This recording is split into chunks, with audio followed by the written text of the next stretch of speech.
봐도 이제 탄원시다라고 이제 감이 오시죠. 탄원시인데 또 우리 뭐 이렇게 나오니까 공동체 탄원시구나. 그러니까 개인의 어떤 개인적인 어떤 뭐 고난이나 역경이나 뭐 힘든 어떤 그런 것이 아니라 어떤 공동체적인 위기, 그것에 대해서 탄원하는 그런 탄원시를 이제 공동체 탄원시라고 하는데, 특별히 이 시는 악인들 때문에 고통을 당하는데, 어떤 고통을 당하냐면 특히 내가 뭐 우리가 뭐 악인데요 이러이러한 고통을 당하고 있어요 이게 아니라, 뭔가 악인이 여전히 잘 나가고 여전히 심판받지 않고 여전히 뭔가 승승장구하는 그런 모습 때문에 고통스러워하는, 그런 어떤 시인 또는 어떤 공동체의 어떤 탄원이 담겨 있고, 그래서 하나님께 복수해 달라고 그렇게 간청하는 그런 내용이 주를 이루고 있습니다.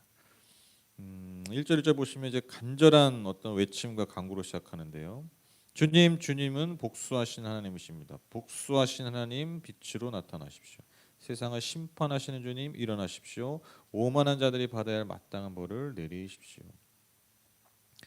이 첫 번째 간구부터 아주 뭔가 명확하죠. 분명하죠. 하나님을 반복적으로 복수하시는 하나님이라고 부릅니다. 여러분, 그 하나님께 붙는 호칭들이 있잖아요. 뭐 은혜로우신 하나님, 자비로우신 하나님, 뭐 많이 있잖아요. 복수하시는 하나님이 이 성경 전체에서 유일하게 나오는 거죠. 복수는 뭔가 좀 초법적인 거잖아요. 법을 좀 그렇잖아요. 여러분 뭐 질서 다 지키면서 복수하는 사람이 있어요? 없잖아요. 뭐 암살자니 뭐니 다 이거 다 불법이잖아요. 그렇죠? 복수라는 게 약간 거의 불법적인, 그러니까 법을 좀 초월해서 하는 게 복수인데, 그게 뭔가 하나님과는 좀 어울리지 않는 표현이죠. 근데 여기서 복수하신 하나님이라고 부르고 있다라는 거죠. 아주 유일한 표현인데, 특히 이제 개역 성경을 보면 좀 더 와닿아요. 개역 성경은 뭐라고 표현하냐면 복수하신 하나님이요, 복수하신 하나님이요, 딱 이렇게 두 번 얘기해요. 뭔가 좀 더 강렬하죠, 그렇죠? 근데 이제 새 번역을 조금 풀어서 번역을 했는데, 이처럼 뭔가 느껴지시죠? 이 공동체가, 이 시인이 뭔가 굉장히 억울한 거예요. 뭔가 굉장히 답답하고, 그래서 막 이제 막 두고 볼 수가 없는 거예요. 그래서 이제 하나님께 복수하신 하나님이요, 빨리 하나님께서 저 악인들을 심판해 달라고 간구하는 모습을 우리가 볼 수가 있습니다. 특별히 여기서의 복수는 어떤 뭐 개인적인 원한이 아니라 이 공동체의 어떤 원수들을 향한 그런 복수를 의미합니다. 그래서 온 세상의 심판자이신 하나님께서 이 공동체의 원수들에게 복수해 달라고 간구하고 있는 것이죠. 그래서 여러분, 아까도 말씀드렸지만 복수는 뭔가 법을 좀 떠나서 하는 행위라면, 2절에 보면 하나님이 심판자잖아요. 그러니까 심판하시는 분은 법으로 하는 거잖아요. 그렇죠? 약간 좀 어긋나죠. 뭔가 역설적인 어떤 의미가 있는 거죠. 즉 원수들을 향한 것은 그 감정은 복수예요. 그러니까 이게 하나님 정말 뭐 갑자기 어느 날 복수해도 이게 아니라 그만큼 강렬한 시인과 그 공동체의 상황을 보고 있는, 말하고 있는 거예요. 그러니까 얼마나 원한이 깊고 얼마나 정말 원통하면 하나님께 복수해 달라고까지 표현하냐. 그러나 그 복수의 방법이 어떤 잘못된 방법이 아니라 그 심판자이신 하나님께서 그분의 공의대로, 그분의 정말 뜻대로 저들을 심판해 달라, 그렇게 간구하는 것이죠. 그리고 나서 이제 3절 7절은요. 그 원수들을 향한 공동체의 탄원이 있습니다.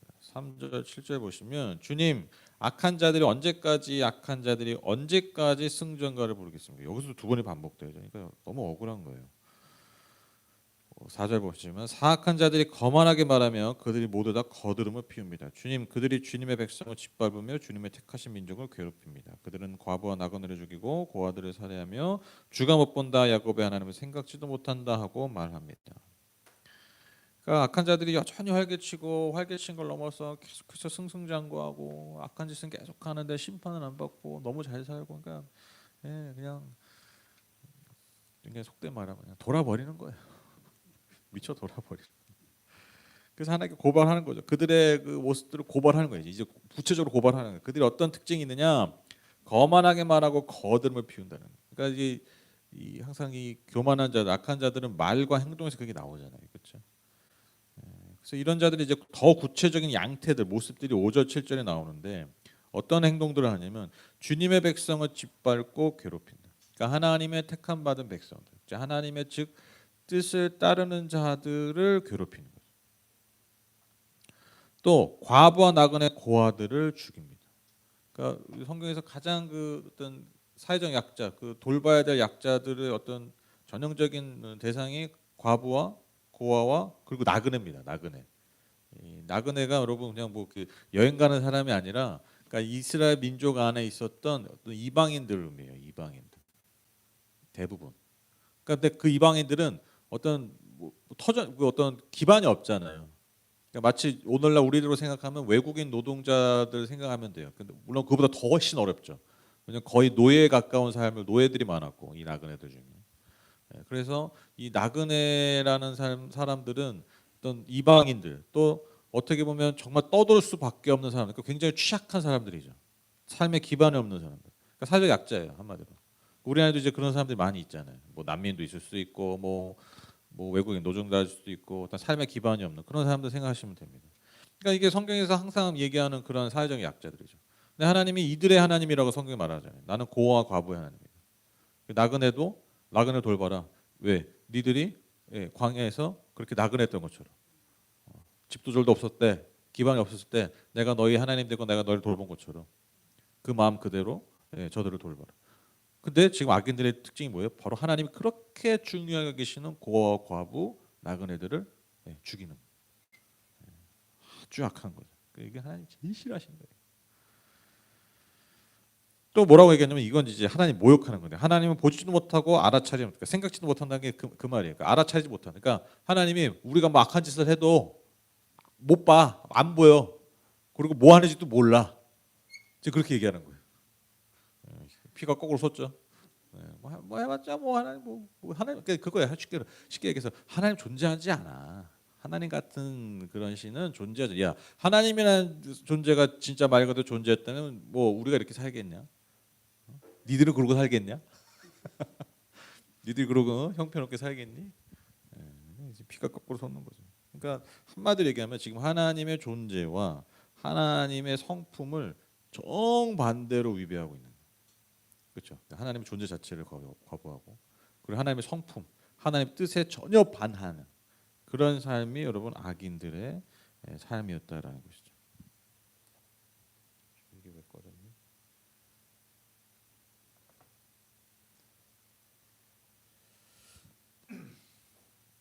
그래서 7절의 탄원은 보시면 지금 원수와 공동체가 공유하고 있는 인식을 할 수 있어요. 그러니까 이게 재밌는 게 뭐냐면 지금 원수들이 뭐라고 얘기했다고요? 하나님 못 보고 못 알아차린다. 이게 사실 이스라엘 백성들도 약간 공유하는 마음인 거죠. 왜? 왜 우리 계속 이러고 있는데 왜 쟤들은 저러고 있는데 하나님 진짜 못 알아보시는 거 아니야? 못 알아차리는 거 아니야? 그러다가 안 계신 거 아니야? 이게 어떻게 원수들과 우리가 공유하는 생각인 거예요. 어느 순간이 되면. 근데 무슨 차이가 있습니까? 그런 생각에 드는 건 당연한 생각이죠. 그러니까 인간이 가질 수 있는 당연한 생각인데 악인들은 정말 그 말대로 살고요. 그렇죠. 그러나 의인들은 하나님의 백성들은 그런 것 같지만 그럼에도 하나님을 향한 믿음과 하나님을 향한 신실함을 택한 거예요. 그 차이예요. 그렇죠. 우리도 믿음이 없잖아요. 없죠. 빨리 인정하시니까 좋네. 제가 막 더 시간 끌 필요가 없어가지고 우리 믿음 없어요. 사실. 그러니까 하나님께 합당한 믿음 있어요? 없어요. 진짜 없어요. 예수님이 겨자씨만한 믿음만 있다면 이 말이 되게 중요한 말이에요. 야 알아 니들 수준을. 그게 인간이잖아요. 눈에 보이는 거, 느껴지는 거 거기에 반응할 수밖에 없는 거. 그러니까 제가 맨날 말씀드리잖아요. 겨자씨만한 믿음이 뭡니까? 그러니까 믿음은 크기가 중요하다는 게 아니에요. 믿음은 무슨 완결성이 중요하다는 게 아니에요. 믿음은 그냥 존재 여부만 중요한 거예요. 내가 그냥 믿음은 그러니까 선택한다는 거예요. 선택. 내가 오늘 믿음이 한 70%밖에 안 된 것 같아. 80 이게 중요한 게 아니라는 거예요. 1%든 0.00%든 믿음은 뭐예요? 내가 선택했다면. 네, 그게 하나님 받으시는 믿음이라는 거예요. 그 차예요 우리가. 우리도 똑같습니다. 세상 사람도 똑같아요. 똑같은 생각하고 살고요. 똑같이 반응하고 살잖아요. 그렇죠? 똑같이 휘둘리고 살잖아요. 그런데 우리가 차이가 뭐예요? 우리는 그럼에도 하나님을 선택하잖아요. 그 차이예요. 저는 이게 이 표현이 너무 참 재밌더라고요. 왜냐하면 7절에 이게 하나님 원수도 이렇게 한대요 뿐만 아니라 하나님 진짜 이런 거예요? 이런 마음이지 않을까. 우리도 약간 그런 생각 드는데 알아차리지 못하시는 것 같은데 빨리 일하세요. 그러니까 하나님과 긁는 거야. 근데 우리 그런 연약한 믿음을 하나님은 받으세요. 그게 은혜예요. 그게 그러니까 믿음으로 구원받는다는 건요. 믿음이 중요한 일은 절대 아닙니다. 믿어야 구원받는다 아니죠. 야 이걸로도 구원받는데 이 얘기예요. 믿음이 어디 있어 인간이. 그러니까 믿음으로만 구원받는다는 거는 와 하나님의 어마어마한 은혜로 우리가 구원받는다는 거예요. 놀랍죠. 맨날 얘기해도 놀랍습니다. 그리고 나서 이제 시인이 이런 악인들을 향해서 경고를 날립니다. 악인들을 향해서. 그래서 귀한 눈을 이제 읽진 않았는데 9절에 보면 귀한 눈을 지으신 분께서 들을 수 없겠냐, 볼 수 없겠냐 그렇게 반문하죠. 그리고 지금까지 많은 나라들 하나님 심판하셨잖아요. 지금까지 그렇죠? 여러분 뭐 영원했던 나라들이 있습니까? 영원했던 민족들이 있습니까? 없습니다. 순식간에 망해요. 진짜. 그래서 하나님께서 결국 벌하시지 않겠냐? 그렇게 반문하는 거죠. 그러니까 너희들도 그렇게 하나님께 대적하고 하나님 앞에서 교만했던 나라 민족처럼 결국 심판당할 거다. 그렇게 얘기하고 있는 거예요. 그러고 나서 마지막에 이런 하나님의 전지전능하심과 인간 생각의 허무함을 대조하고 있습니다. 그러니까 아무리 인간이 자신의 능력과 자원을 가지고 무슨 일을 벌인다 한들 결국 이 땅에서의 모든 것이 허무함으로 돌아가고 만다라는. 그래서 영원하신 하나님의 섭리 안에 다스려지고 또 그렇게 사라져가는 것임을 분명하게 경고하고 있습니다. 그러면 지금까지는 악인들에 대한 경고였다면 12절 15절은요 의인들에 대한 선포와 의인들의 삶의 전망이 나옵니다. 12, 13절 보시면 주님께서 꾸짖으시고 주님의 법으로 친히 가르치시는 사람은 복이 많은 사람입니다. 이런 사람에게는 재난의 날을 벗어나게 하시고 악인들을 묻을 무덤을 팔 때까지 평안을 주실 것입니다. 그러니까 어떻게 보면 지금 의인들 입장에서는 하나님께서 이 모든 상황 허락하신 거잖아요. 그런데 그 상황이 그냥 하나님께서 그냥 방관하셨다는 게 아니라 이것이 뭔가 하나님이 우리를 또한 꾸짖으시고 우리 또한 하나님이 다룸을 받는 그런 시간임을 인식하는 거예요. 그러니까 우리가 그런 생각 다 하잖아요, 그렇죠? 저도 좀 항상 그러거든요. 이렇게 감기라도 걸려 몸이 좀 아파. 그러면 아파 이런 생각도 하지만 내가 뭐 잘못했나? 그러니까 이게 자연스럽게 들잖아요. 나를 정죄하고 뭐 이런 게 아니라 그러니까 나를 한번 돌아보잖아요, 그렇죠? 뭔가 내 삶에 어려움이 생기거나 내가 어떤 예상치 못한 이런 도전들과 어려움이 생기면 우리 스스로 돌아보게 되잖아요. 내가 뭔가 내 삶에 문제가 있지 않았나? 그러니까 지금 이러한 상황들이 반복되는 것도 의인들이라면 하나님의 사람들이라면 자기 자신을 돌아보는 거예요. 그러니까 하나님의 책망이 아닐까, 하나님의 심판이 아닐까, 때로는 하나님 우리를 다루시는 것이 아닐까. 그렇게 바라볼 수 있는 시각이라는 거죠. 그러나 그 모든 것이 하나님이 주신 복이라는 거예요. 그렇죠. 그러니까 12절은요 말이 안 되잖아요. 역설적인 표현이잖아요. 주님께서 꾸짖으시고 주님의 법으로 친히 가르치는 사람은 복이 많은 사람입니다. 그러니까 하나님이 꾸짖으시다는 것은 하나님의 그 말씀 우리를 다루신다는 것은 그것이 때는 우리를 불편하게 하고 우리를 어렵게 하지만 그게 오히려 진정한 복의 표징이라는 거예요. 그래서 여러분 시편 119편 71절 보시면 고난을 당한 것이 내게는 오히려 유익하게 되었습니다. 그 고난 때문에 나는 주님의 율례를 배웠습니다. 그러니까 지금 12절과 다 같은 말이죠. 그렇죠? 그러니까 고난 당한 게 유익이에요. 왜? 나한테 복이에요. 왜? 내가 하나님의 말씀을 더 깊이 깨닫고 더 알아가고 그 정말 내 영혼에 새길 수 있는 그 계기가 되었기 때문이다. 그래서 여러분 의인들이 겪는 고난이 지나고 나서 심판이 올 때 역전이 일어나죠. 재밌는 표현이 나오는데 재난 날에 벗어나게 할 뿐만 아니라 악인들을 묻을 무덤을 팔 때까지 평안을 주실 것입니다. 그러니까 우리가 의인들의 삶이라는 건요 악인들에게 고난을 당한 것 같지만 여러분 그 모든 과정이 뭐냐면 악인들을 묻을 무덤을 파는 시기. 기가 막힌 표현이죠, 그렇죠? 그래, 니들은 그렇게 해라. 나는 니들이 무덤을 팔 것이다. 그러니까 이게 의인이 가질 수 있는 하나님의 백성이 가질 수 있는 저는 아주 이 높은 자존감 같은 담대함을 생각해요. 계속 무덤 팔아. 아니 내가 파줄게. 아주 기가 막힌 표현이에요. 그래서 결국 한마디 얘기하면 뭐냐면 의인의 복이 뭐냐면 내가 하나님의 말씀을 깨닫는 것도 있지만 그 깨달음을 통해서 결국에 하나님께서 우리에게 최종적인 승리를 주신다는 거예요. 제가 아까 찬양할 때도 말씀드렸지만 하나님이 마무리해 주시는 거예요. 그 마무리가 뭡니까? 어정쩡한 게 아니에요. 하나님 우리에게 완벽한 완전한 최종 승리를 주신다라는 것입니다.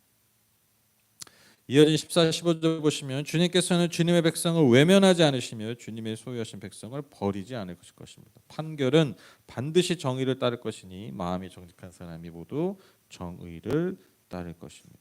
그러니까 여러분 당연하죠. 그러니까 이것은 하나님의 성품과 하나님의 뜻에 따른 당연한 결과입니다. 그렇죠? 그러니까 하나님은 당신의 백성 그 소유된 백성을 결코 외면하거나 버리지 않으신 하나님이잖아요. 이게 하나님의 가장 중요한 기본적 성품 아닙니까? 그리고 또 그분의 성품이 뭡니까? 그분은 공의로우세요.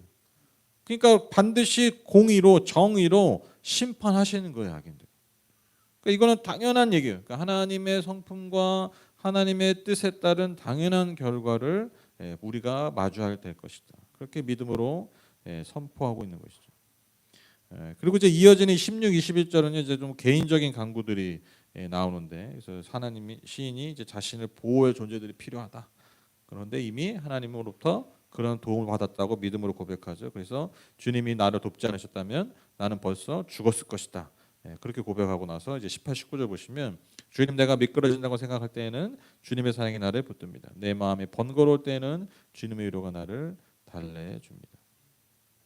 여러분 미끄러진다는 것은요 이게 두 가지 의미가 있어요. 그러니까 삶에서의 실패도 의미하지만 어떤 그 믿음의 어떤 그 뭐랄까 회의, 믿음의 연약함. 그리고 그런 순간도 있죠. 뭔가 미끄러짐. 내가 막 견고하게 내가 믿음으로 사는 것 같지만 때로는 미끄러져. 그러니까 뭐 흔히 얘기가 실족한다는 거죠. 실족. 그런 상황이 있을 수 있다는 거죠. 누구나 그렇죠. 그렇죠. 어떤 신앙인도 여러분 뭐 평생 그러지 않아요. 어떤 믿음에 미끄러지는 시기, 또 내 삶에 실패하는 시기가 있죠. 그러나 그때 주님의 사랑이 나를 붙들어 줍니다. 내 마음이 번거로울 때, 그 말은 뭡니까? 그러니까 내 마음이 근심이 많을 때, 주님이 나의 위로가 되어 주신다. 그런 고백을 하는 것이죠. 저는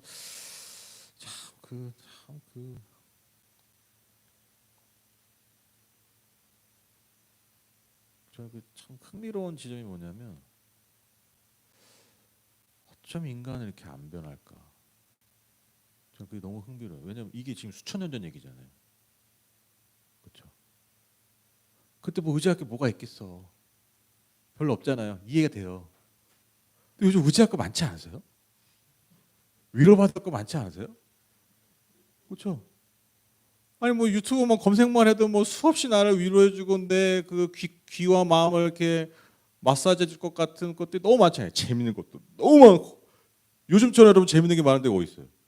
그렇죠? 아니 내가 그냥 손가락만 몇 개 누르면 진짜 그냥 뭐 재밌고 우습고 뭐 웃고 막 심지어 막 울 수 있고 막 이런 게 넘쳐나잖아요. 그렇죠? 그렇죠? 저 지금 막 여러분 웃기고 있려고 하잖아요. 그렇죠? 재밌죠? 얼마나 많아요.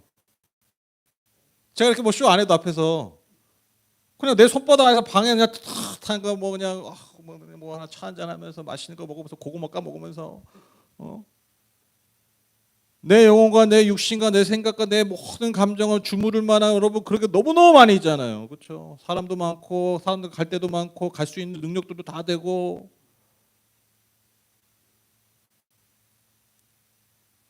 맨날 외롭대. 맨날 힘들대. 맨날 왜 사는지 모르겠대. 신기하죠. 어쩜 인간이 이럴까? 똑같아요. 그 옛날 수천 년 전의 시와 노래, 소설과 지금의 내용이 다 똑같아. 다 똑같죠. 사랑 얘기, 서로 죽이는 얘기, 원수 갚는 얘기, 그리고 결국 구원받는 얘기. 다 똑같잖아. 동서 고 금을 막노라고. 왜 그렇습니까? 우리의 환경은 다 변해도요. 뭐가 안 변하는 거예요? 인간의 존재는 안 변하는 거예요. 피조물로서의 인간. 창조주 앞에서의 인간. 그리고 창조주의 형상이 있는 인간. 더 중요한 거. 그러나 그 창조주의 형상이 무너진 인간. 그래서 그 창조주의 형상을 회복하기 위해서 늘 발악하는 인간. 인간이 변하잖아요. 그 인간 때문에 그래서 예수님이 오신 거죠. 바로 여기서 해방시키기 위해서. 참 재밌어요. 진짜 재밌어요. 어쩜 이렇게 맨날 사람이 우리랑 똑같을까? 느끼는 게 똑같고. 그리고 심지어 뭐 우리 동네 사람도 아니야. 네? 너무 반대편의 사람인데 똑같아. 그러니까 그 말씀 있잖아요. 주님이 어제나 오늘이나 영원토록 변치 않으시다. 똑같아요. 인간도 어제나 오늘이나 영원토록 안 변해. 똑같아요. 그래서 우리는 하나님이 필요합니다. 우리가 변하지 않기 때문에. 마지막 22절 23절 보시겠습니다. 마지막 고백입니다. 신뢰 고백입니다. 주님은 나의 요새, 나의 하나님은 내가 피할 반석이시다. 그들의 죄를 그들에게 물으시며 그 악함을 벌하셔서 그들을 없애버릴 것이다. 주 우리 하나님께서 그들을 없애버리실 것이다. 그래서 오직 주님만이 든든한 요새요 피할 바위심을 고백하고 있어요. 그런데 악인들에게는 그들의 죄를 물어서 그들을 벌하실 것이다. 그들을 없애버릴 것이다. 이걸 또 두 번 강조하죠. 그러니까 지금 시인이 뭔가 원수에 대한 탄원을 강구할 때 두 번 반복해요. 지금 진짜 막 하나님 진짜 목구멍 다 머리 끝까지 차올랐어요 지금 막 이런 두 번씩 해야 돼. 그래서 그들을 없애버리시는 표현을 두 번이나 반복하면서 하나님께 대한 탄원을 고백하고 있습니다. 저는 이 구절 읽다가 아까 이거 하진 않았는데 재밌었는데 그 20절 보시면 악한 재판장이 주님과 사귈 수 있습니까? 율례를 빌미로 재난을 만드는 자가 주님과 어울릴 수 있습니까? 21절 그들은 모여서 의인의 생명을 노리며 무죄한 사람에게 죄를 씌워 처형하려 합니다. 그러니까 지금 이 원수들의 딱 행태가 뭐냐면 재판장이 그러니까 힘이 있는 거예요. 근데 그 힘을 잘못되게 사용하는 거죠. 그렇죠? 그래서 율례를 빌미, 그러니까 법을 빌미로 재난을 만드는 거예요. 그러니까 그들이 하나님과 어울릴까? 그들이 하나님과 같이 할 수 없는 거죠. 그러니까 심판받을 수밖에 없는 존재라는 거예요. 그러니까 그들이 가진 힘과 그들이 가진 법을 가지고, 그러니까 법과 힘은 좋은 거잖아요. 힘이 나쁜 겁니까? 아니죠. 좋은 그 얼마나 좋은 겁니까? 법이 나쁜 겁니까? 아니죠. 좋은 거죠. 그런데 그 힘과 하나님이 주신 그 힘과 법을 가지고 오히려 악한 일을 도모하고 의인들의 생명을 노리고 심지어 무죄한 사람에게 죄를 씌워서 처형하려 한다. 제가 어제인가 이렇게 딱 세상 돌아가는 거 딱 보는데 그 생각이 들더라고요. 여러분 교회의 적이 누굽니까? 교회의 적이 누구예요? 교회죠. 딱 대답하셔. 교회예요. 그렇죠. 제일 큰 적이 목사고. 진짜 그렇죠. 잘 생각해 보시면. 그러니까 누구보다 예를 들면 하나님의 은혜와 하나님의 뜻과 하나님의 말씀을 더 반영하고 그 통로가 되어야 되는 목사와 뭐 잘 믿는다고 하는 성도들과 그리고 교회가 그것이 반영이 돼야 되는데 오히려 거꾸로 됐잖아요. 아니 여러분 잘 생각해 보세요. 세상 사람들이 교회 안 나가는 게 절 다니는 사람 때문에 안 나가요? 세상 사람들이 복음을 거부하는 게 여러분 다른 종교 때문에 그렇습니까? 아니에요. 그 인식이 어떻게 바뀌냐? 아, 쟤들을 보니까 안 되겠다잖아요. 그래서 우리나라 돌아가는 거 보면 너무 여러분 그 법을 최전선에서 다루던 사람들의 모습들 보세요. 법이 뭐예요? 그 법을 통해서 정말 이 나라를 잘 다스리고 정말 특히 왜 법이 생기냐면 예나 지금이나 법은요 결국 힘없고 능력 없는 사람들 돕기 위한 게 법이에요. 그렇죠? 그게 그렇게 해놔야 그런 가지고 뭐 이런 것 때문에 억울한 일을 당하거나 힘든 일 당한 사람이 없어지는 거예요. 그래서 법이 만들어진 거예요. 기본적으로 사회 안정을 위해서. 근데 그 법을 누구보다 잘 집행한 사람들이 그 법을 사용해서 자기들의 이익을 더 극대화시키려고 하고. 근데 이 자기 이익을 극대화시키니까 무슨 일이 생겨요? 그 법 때문에 피해받는 사람이 생기잖아요. 근데 그 피해받는 사람이 어떤 사람들이에요? 힘없는 사람들. 악한 사람들이 아니에요. 법을 어긴 사람들이 아니야. 더 어긴 놈들은요, 그 법을 가지고 더 교활하게, 교묘하게 이용해서 승수장구하는 것처럼 보이잖아요. 뭐 자세한 얘기는 하지 않을게요. 그 어제 제가 묵상, 와, 진짜 그러면 세상 돌아갈 거 다 요러네. 그러니까 다 비슷해. 근데 그것 때문에 여러분 정말 법을 잘 집행하고 있는 사람도 욕먹잖아요.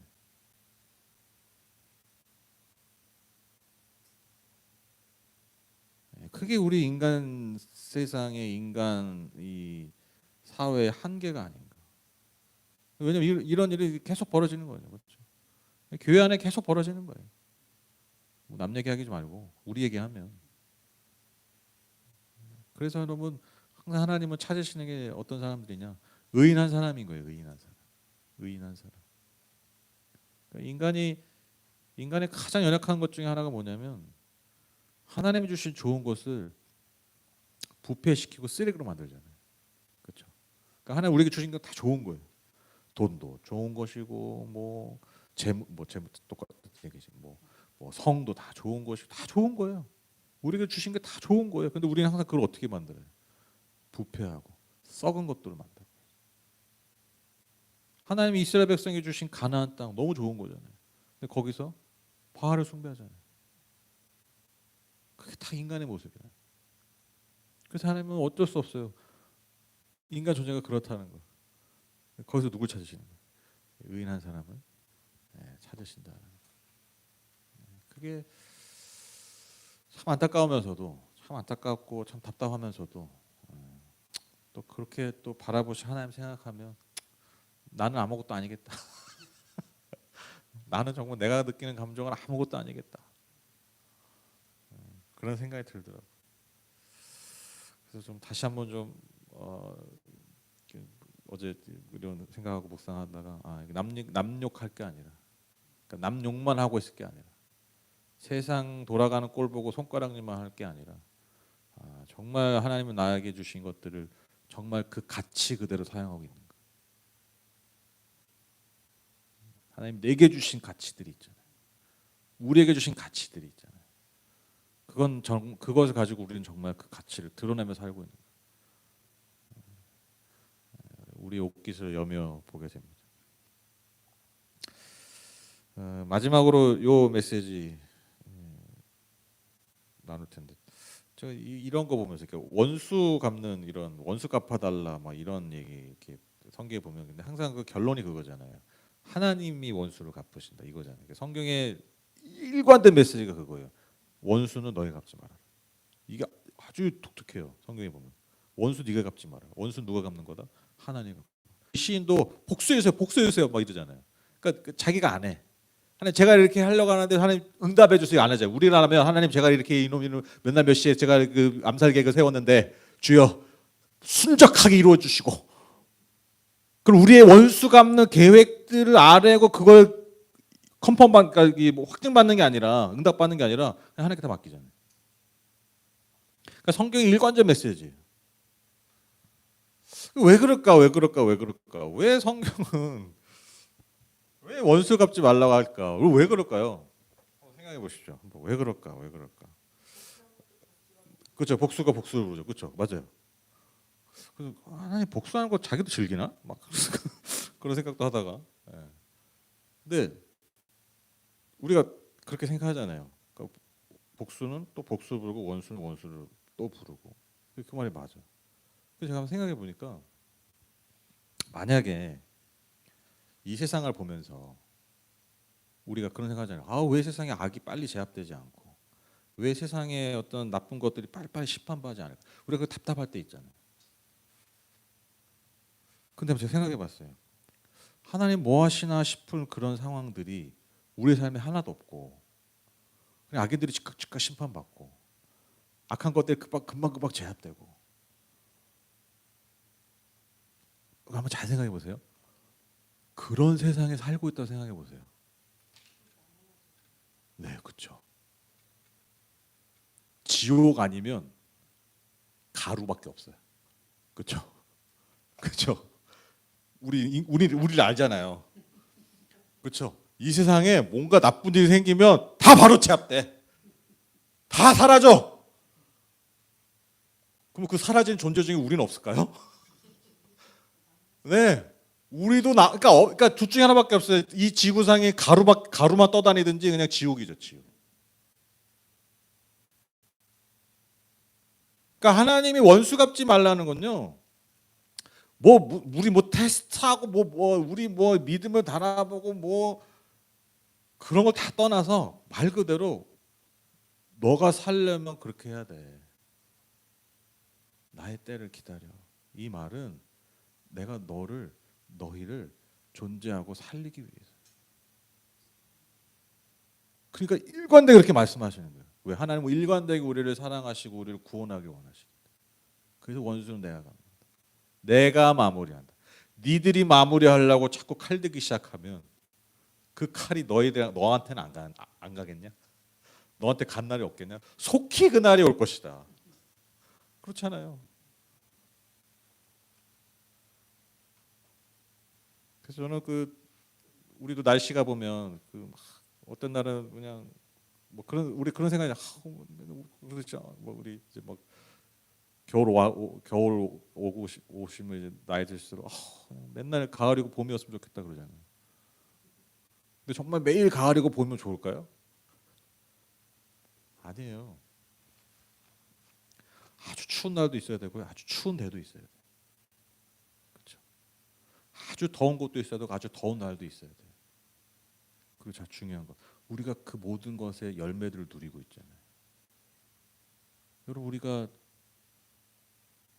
덥지 않으면 더운 지역이었고 늘 지구가 봄 가을이면 그 맛있는 열대과일을 우리가 먹어봤겠어요? 그렇죠? 여러분 추운 날이 없었으면 뜨끈한 국물이 생각났을까요? 그 맛있는 저 순댓국밥 너무 좋아하는데 순댓국밥 이런 게 지구상에 존재나 했을까요? 먹을 필요가 뭐가 있어? 늘 날씨가 비슷한데. 그러니까 잘 생각해 보세요. 뭔가 나한테 불편한 것이 존재하는 건 단지 그것만이 아니라 그 불편함 존재 때문에 뭔가 내가 지금 누리고 있는 게 있는 거예요. 내가 알게 모르게 지금 받고 있는 복이 있는 거예요. 왜? 그 불편하다고 생각하는 것 때문에. 같이 가는 거예요.